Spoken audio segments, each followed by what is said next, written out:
All right, a little footy. For anyone out there who misses soccer in the World Cup, I am one of those people that misses it. The English Premier League's coming back in a couple days. We're going to have domestic football all around the world, domestic soccer starting in a couple days here. Let's start, Anthony, with your early thoughts on the Premier League, where Arsenal are the defending champs, thrashed Manchester City over the weekend. No Pep Guardiola anymore. What about the Premier League and your expectations in England this year? It's funny. I'm looking at the odds board that you guys have up here at MGM, and it's like Arsenal plus 105. Now, the market took notice for sure of the Community Shield. Now, I would never say that the Community Shield means a lick. I think it's a glorified friendly. I think it doesn't really matter. But all of the market forces in the last week have pushed toward Arsenal. They get Guimaraes over the line, who I think is a top 5 midfielder in the league from Newcastle, to help shore up the fact that if they had gone into this season with just Declan Rice there, he looked like he was breaking down at the end of the World Cup. I'm not sure how fit he is. I'm not sure he's ready to go for another 50-game season right now. They're going to need to manage his minutes more. Guimaraes will help that in a major, major way. Arsenal gets Solis in. He gets an assist in the Shield the other day. I think he's a valuable kind of like secondary contributor.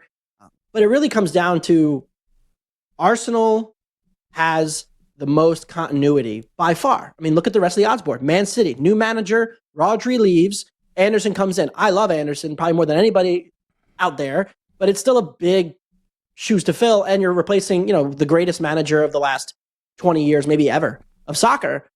Liverpool, new manager, Salah leaves, Van Dijk's 35. There's a lot of continuity questions there. Man United kept Carrick, but he was the interim guy last year, and they have a bunch of new pieces they're trying to bet in. Chelsea, new manager, Xabi Alonso. Tottenham just bought half of a new team and has a manager that's only coached them for about 8 games. So there is so much turnover. And then Arsenal is just sitting there like, well, we can keep maximizing this window. We are the best team. We were the best team last year. We have a style and a way of playing that people don't like, but is efficient. And until that changes, I find it hard to pick anybody but Arsenal to win the league. So Arsenal to win, I agree with you.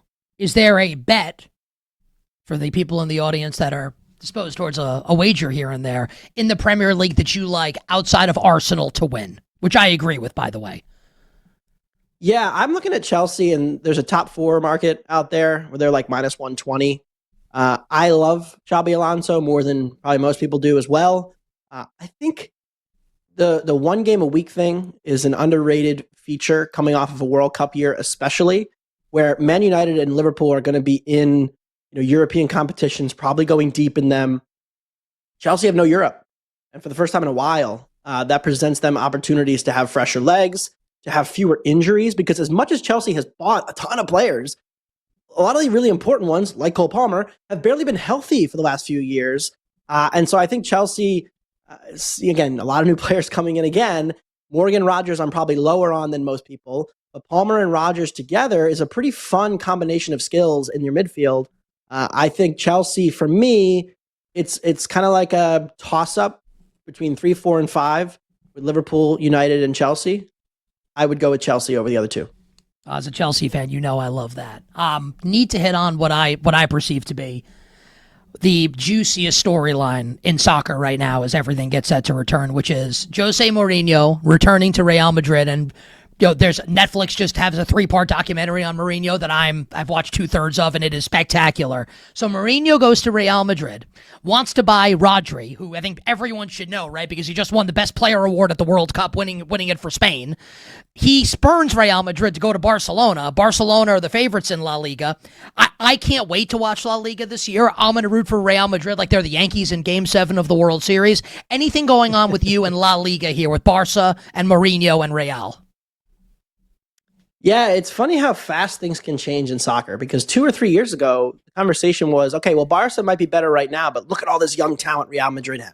Like, Real Madrid's about to take over because of guys like Tchouaméni and Camavinga, and they have this midfield, and Fede Valverde, and they had just signed Jude Bellingham, and they're like, oh my goodness, like Real Madrid is building an absolute behemoth. 2 years later, Barcelona has Pau Cubarsí and Lamine Yamal, who are the 2 best under 20 players maybe in the world.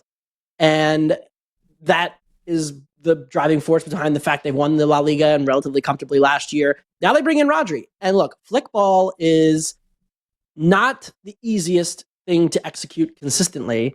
Pau Cubarsí looked a whole lot more comfortable in the Spanish system than he did at Barcelona at times. But bringing in Rodri to help put out fires, getting him in a slightly lower intensity league than the Prem, where I thought in the second half of last season, he was starting to struggle physically. He was coming off a major injury. He wasn't quite the same Rodri. And then the slower pace of the international game really helped him. If that's any inclination of how he might do in La Liga, you add that defensive ball-winning presence like Rodri to a team that really is only lacking one thing, and that's defensive ball winning. I think Barcelona is the best team in the world entering 2026 this year. And Real Madrid has opportunities to put it together. Nobody's going to doubt a team that features Vinny, Mbappe, Bellingham in the same front, 3 or 4 players. But they still haven't had the right manager to put it all together, to manage the egos and the tactics. It's a hard thing to do. And Mourinho, I think he can manage the egos, but at this point in his career, what is he as a tactician? What does it look like? What does a great Jose Mourinho team look like? We don't know because we haven't seen one in many years. So it's a fascinating experiment. I'm also excited to watch it, but I think Barca clearly has a better team right now.